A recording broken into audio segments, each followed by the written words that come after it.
অবশ্যই মনে করি প্রতিটা দাবি অত্যন্ত যৌক্তিক। ডিএনএ ল্যাবের কোনো পরীক্ষা ছাড়াই মেডিকেল টেস্টের ভিত্তিতে, সাধারণ মেডিকেল টেস্টের ভিত্তিতে এবং পারিপার্শ্বিক সাক্ষ্যের ভিত্তিতে বিচার কাজ করবেন যদি বিচারক উপযুক্ত মনে করেন। এই ধরনের বিধান আমরা রাখার কথা চিন্তা করেছি। আজকে ধর্ষণ বিরোধী মঞ্চের পক্ষ থেকে আমাদের সন্তান সম মেয়েরা, আমাদের বিভিন্ন বিশ্ববিদ্যালয় কলেজের ছাত্রীরা আমাদের কাছে এসেছিল। আমাদের ঢাকা বিশ্ববিদ্যালয়ে অনেকে আছেন, অন্যান্য বিশ্ববিদ্যালয় কলেজেরও আছেন। আজকে ওনারা আমাকে যে সমস্ত কথা বলেছেন, এটা তো আসলে আমার নিজেরও মনের কথা। ওনাদের যে ক্ষোভ, দুঃখ, কষ্ট, তারপরে যে প্রত্যাশা সরকারের কাছে, সেটা তুলে ধরেছেন।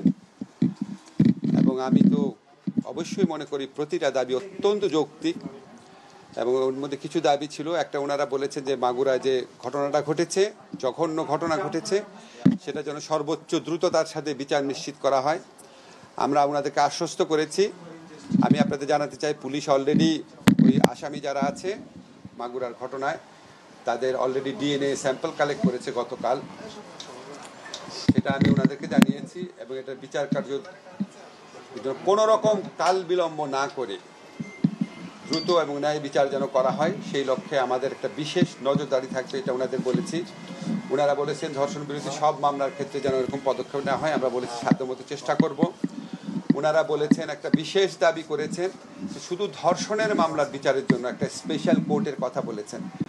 তো ধর্ষণের মামলার বিচার এখন হয় নারী এবং শিশু নির্যাতন দমন আদালতে, কিন্তু সেখানে ধর্ষণের মামলা ছাড়াও আরও অনেক অপরাধের বিচার হয়, যে জন্য ওইখানে একটা আপনার ব্যাকলগ হয়ে থাকে, মামলা পরিচালনার ক্ষেত্রে বিলম্ব হয়। আমি ওনাদের কথা সহৃদয়তা শুনেছি, যৌক্তিকতা আছে স্বীকার করেছি। এবং এই লক্ষ্যে আমাদের যা করণীয় আছে, আমার তো একা সিদ্ধান্তে হবে না, উপদেষ্টা পরিষদে আলোচনায় বিষয়টি তুলব এবং যথাসাধ্য চেষ্টা করব যে এই ব্যাপারটা এক্সপ্লোর করে এটা করা যায় কিনা, করা গেলে যত দ্রুত সম্ভব করার ক্ষেত্রে। ওনারা একটা জিনিস বলেছেন যে বিভিন্ন শিক্ষা প্রতিষ্ঠানে যে আপনার নারীর প্রতি সহিংসতা, হয়রানি, এই সমস্ত ক্ষেত্রে একটা আলাদা স্পেশাল সেল করা। আমি ওনাদের বলেছি এই সংক্রান্ত হাইকোর্টের একটা আইন আছে অলরেডি, হাইকোর্টের একটা রায় আছে। সেই রায়ের আলোকে শুধু শিক্ষা প্রতিষ্ঠান আর কাজের জায়গাতে না, রাস্তাঘাটে আমাদের মেয়েরা যেন উত্ত্যক্ত না হয়, হয়রানির শিকার না হয়, সেরকম একটা কম্প্রিহেন্সিভ আইন করা। এটা একদম সিরিয়াসলি, একদম কথা দিয়েছি, এটা সিরিয়াসলি চিন্তা করব। হাইকোর্টের যে আদেশ আছে, সেই আদেশের অবলম্বনে আর একটু জোরালোভাবে আইনটা করার কথা চিন্তা করব, চেষ্টা করব। আমি ওনাদেরকে জানিয়েছি আমরা কিছু কিছু আইনগত পদক্ষেপ নিচ্ছি। একটা, আপনাদের অলরেডি আমি বলেছি, তদন্ত বিচারের ক্ষেত্রে সময় কমিয়ে আনা।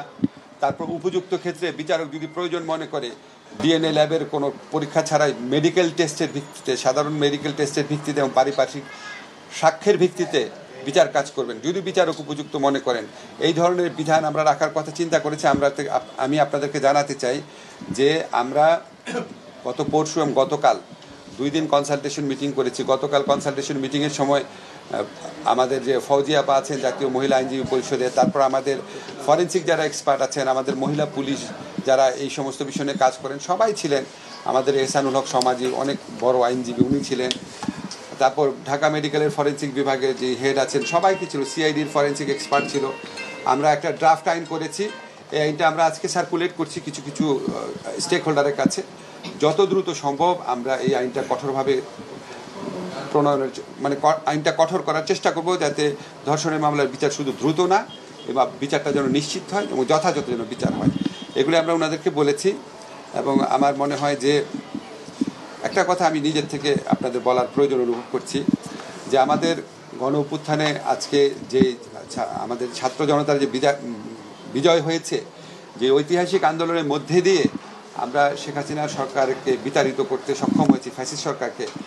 আমি বিশ্বাস করি এটার মূল কৃতিত্ব আমাদের মেয়েদের, এটার মূল কৃতিত্ব মেয়েদের। কেন আমি আপনাদের ব্যাখ্যা করে বলি। এর আগে শেখ হাসিনা বিরোধী অনেক আন্দোলন হয়েছে বাংলাদেশে, সেই আন্দোলনে মেয়েরা নামে নাই, সেই আন্দোলন সফল হয় নাই। কিন্তু এই আন্দোলনটা সূচনা করেছিল, আমি নিজের চোখেই দেখেছি, যে তুমি কে আমি কে, রাজাকার রাজাকার, কে বলেছে স্বৈরাচারের, তো তোমরা মিছিল করেছিলে প্রথম। এবং যখন একটা মেয়ে যখন নেমে আসে, তখন তার বাবা মা নেমে আসে। এটা ছেলে নামলে তার বাবা মা নামে না, একটা মেয়ে নামলে তার বাবা মা নেমে আসে। এবং আজকে এই মেয়েদের অর্জিত বিজয়ের পরবর্তী দেশে আজকে আমাদের মেয়েদেরকে যেভাবে আক্রমণ করা হচ্ছে বিভিন্ন গোষ্ঠীর থেকে, এবং যেভাবে ধর্মের অপব্যাখ্যা দিয়েও তাদের উপর আক্রমণ করা হচ্ছে, আমরা এটার বিরুদ্ধে জিরো টলারেন্স নীতি গ্রহণ করেছি। এর আগে আপনারা দেখেছেন আমাদের সরকারের পক্ষ থেকে বলা হয়েছে যে আমরা কোনোভাবেই কোনো অজুহাতে কোনো রকম মরাল পুলিশিং করার দায়িত্ব কোনো নাগরিককে দেওয়া হয়নি। বাংলাদেশের কোনো আইনে এই অধিকার কাউকে দেওয়া হয় নাই। মরাল পুলিশিং যদি কারো করতে হয় নিজের উপর করেন, নিজেকে জিজ্ঞেস করেন আপনি মিথ্যা কথা বলেন নাকি, আপনি গীবত গান নাকি, আপনি নারীর দিকে খারাপ চোখে তাকান কিনা, আপনি ঘুষ খান নাকি, আপনার দুর্নীতি করেন নাকি, আপনি গেস্ট রুমে বা অন্য কোথাও গণ নির্যাতনে জড়িত ছিলেন কিনা, ইসলামের যে 5টা ফরজ আছে সেটা আপনি পালন করেন কিনা। এই মরাল পলিসি নিজের সাথে আগে করেন, তারপর অন্যের উপর মাতবরি দেখাতে এসেন।